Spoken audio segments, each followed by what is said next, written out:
I had an automobile accident. I got hit by a fire truck. I was on my way to work, and apparently they were on their way to a fire, and the rest is history.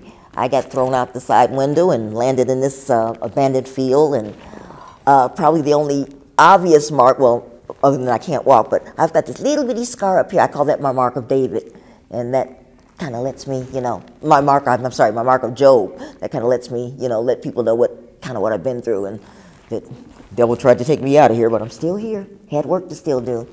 I kind of promised God if He would bring me through all this, that I would reach back and get somebody else that might not be able to come across as easily. Some people suffer with depression when they find out they're disabled, or they just give up. And if I could just reach back and get somebody and bring them along, you know, help them find their way back into being productive and, you know, a part of society, that was my agreement with Him. So I've probably touched more people in the 25 years that I've been in this chair than the 30 years that I did when I was walking. The healthcare field, it saddens me, based on the fact that I'm a nurse. I've been licensed since 1980, and you would think that the healthcare industry would be more accommodating, they would be more knowledgeable, they would be more up to par with a person with a disability. The majority of your doctor's offices or your clinics are not accessible. They don't have the tables that can be adjustable for somebody, you know, with a disability. They don't have scales in their offices that you can roll up on and be weighed. You know, they have the old-fashioned scales where you have to walk up on them.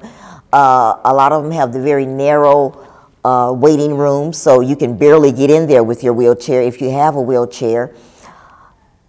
It really depends on your doctor. I switched doctor's offices recently, and although his office isn't totally accessible, and we talk about that quite a bit, and I tell him, you know, what he needs to do, but he does listen.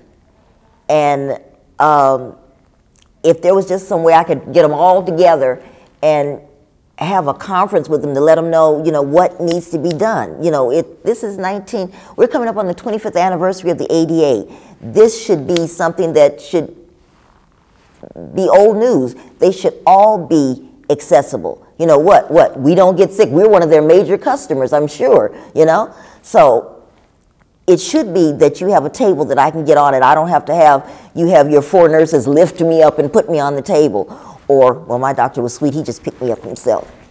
But that shouldn't have to be. I should be able to get up there by myself like like all your other clients do. It shouldn't be a thing of you have a client comes in and they're in a wheelchair, or they have a disability, and you're talking to their spouse. Well, what seems to be her problem as far as accessibility? Now, I'm blessed that I'm small and I can get into these offices, but I always put myself in somebody else's place when I go places.